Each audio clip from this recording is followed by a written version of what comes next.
تنسيق أمني وعسكري. وفي قد يتفاجأ البعض يعني انه نحن عم نسمع خبر انه في يصير ضربات داخل سوريا وكذا، وهي ترى شو اعتداء كذا ما ادري شو.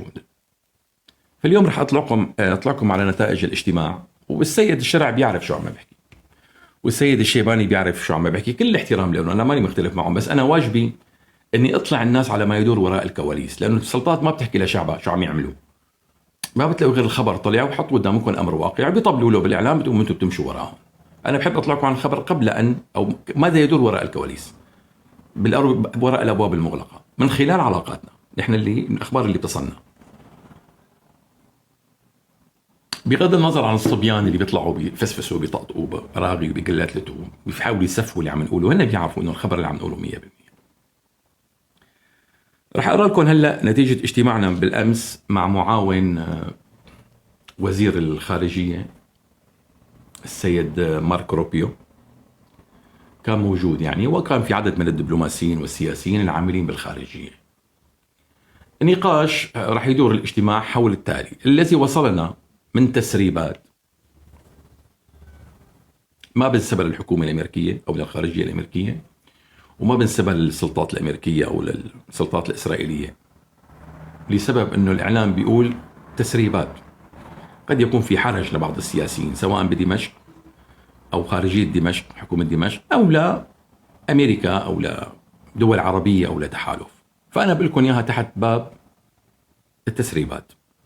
واضح الكلام؟ أخواني الصحفيين، أخواتي الصحفيات اللي عم تتابعوا، واضح اللي عم أقوله؟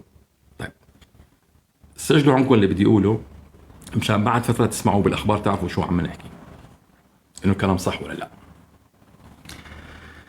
تحت عنوان تحركات الرئيس السوري الجديد أحمد الشرع وطلب الدعم الأمريكي والإسرائيلي لتثبيت حكمه. تحت عنوان تحركات الرئيس السوري الجديد أحمد الشرع وطلبات الدعم الأمريكي والإسرائيلي لسلطة دمشق. هذا قد يفاجئ الإخوة اللي بيشتغلوا مع الإخوان المسلمين، أو اللي كانوا عم يطبلوا القدس لنا إلى يوم القيامة وسنحرر والصليبيين كذا. قلت لكم أكثر من مرة إنه سترون بكرة الشرع هو اللي بده يكسر لكم راسكم. قلتوا لي لا أو كذا، ما صدقتوني. طيب تحبوا أقرأ لكم؟ مثل ما قلت لك أستاذ جورج، اللي أنت ولا مرة قلت خبر صحيح، الناس الحاقدين ما بدهم يتابعوني، هدول بتعملون كتم، أما اللي بيسيئوا مثل ما قلت لك جورج، أنت ما عندك تواصل الظاهر مع الأستاذ محمد، ما بعرف إذا في بيناتكم حساسية. يا ريت أي تعليق. نحن عندنا وريتك الديل اللي سويناه مع السلطات المختصة، يعني حول متابعة المنصة ومساعدة السلطات الألمانية والأوروبية بإلقاء القبض على الراديكاليين ومثيري الشغب والفتنة. يا ريت بس صوروا تعليقاتهم، أنت بتعرف عندك سيستم الآي بي وكذا إلى آخره، بتعاون أنت معهم، تبلغها للست إسلام شان هي تبعتها دغري أونلاين يبعتوها على الهواء مباشرة. واضح أستاذ جورج؟ عم تسمع؟ إذا تم اللي تم، عشان أعرف إنك عم تسمعني، أو بعت لي برايفت، هذا ضروري يعني. رح نقرأ على حضراتكم اليوم نتيجة اجتماعنا بالأمس. ما الذي حصل؟ تحركات الرئيس السوري الجديد أحمد الشرع وطلبات الدعم الأمريكي الإسرائيلي لتمتين أو تثبيت حكم دمشق. التواصل المباشر مع الولايات المتحدة الأمريكية من خلال المبعوث الأمريكي إلى سوريا توماس بارك. سلطة دمشق عم تنسق عبر مستر توماس بارك. حسب المعلومات التي وصلتنا، وهي مؤكدة نتبناها يعني من مصادرنا داخل وزارة الخارجية الأمريكية، مصادرنا أفادت المعلومات المؤكدة وفق المكتب تبعنا بواشنطن أن الرئيس السوري أحمد الشرع قام بفتح قنوات اتصال بالبداية سرية مع المسؤولين في الاستخبارات الأمريكية. هذا كلام قبل أن يستلم السلطة وبعد.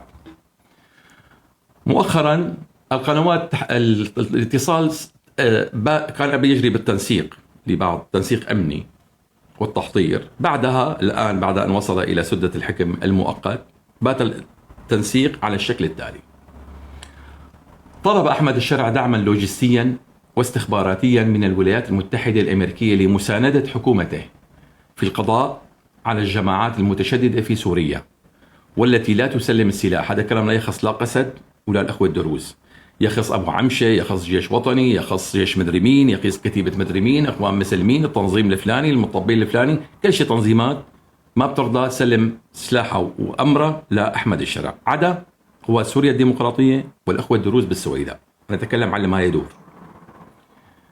الرئيس فتح قنوات مع المسؤولين بالاستخبارات الأمريكية بحسب المعلومات طالبا دعما لوجستيا وخاصة واستخباراتيا من الولايات المتحدة لمساندة حكومته في القضاء على الجماعات المتشددة في سوريا، وخاصة تنظيم 11 والفصائل المسلحة المنفلتة والغير خاضعة لسيطرته.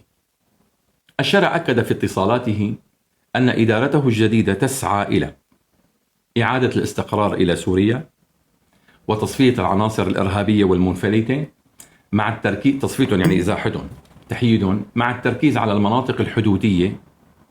طلب الرئيس السوري مساعدات عسكرية غير مباشرة من واشنطن وحليفتها تل أبيب، بما في ذلك تسليح وتمويل القوات الموالية له، تسليحهم من قبل واشنطن.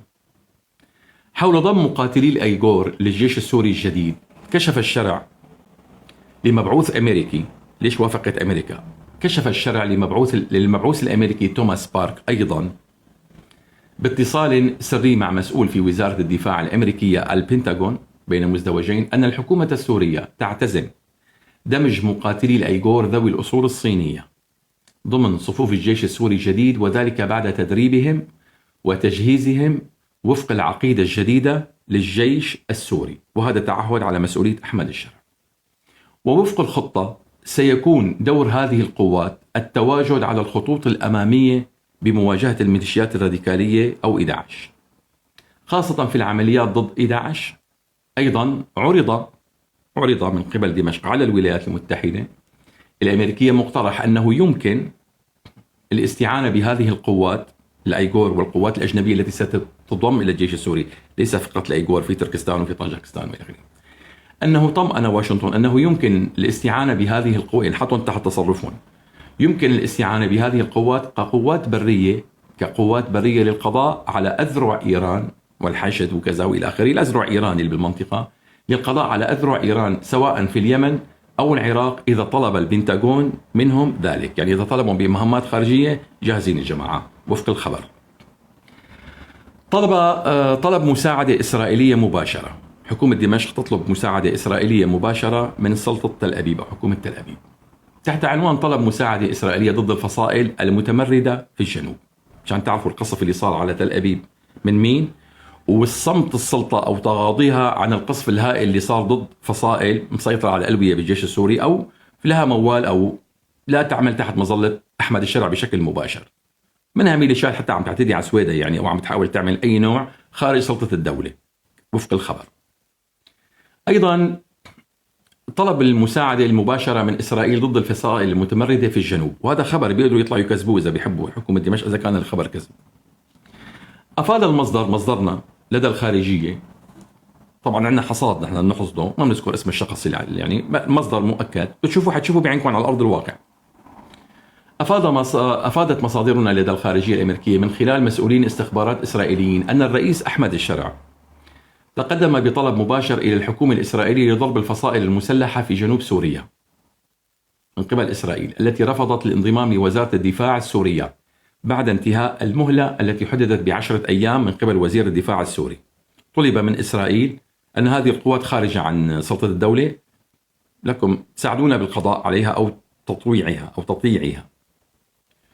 وطلب الشرع من المبعوث الأمريكي توماس بارك بشكل مباشر، الذي يشغل أيضا منصب سفير أمريكا لدى تركيا، وطلب منه الشرع أيضا الاتصال بالحكومة الإسرائيلية لفتح قناة دبلوماسية، وحثهم على هذا الطلب وهذا التنسيق. إلى الآن التنسيق لم يحصل.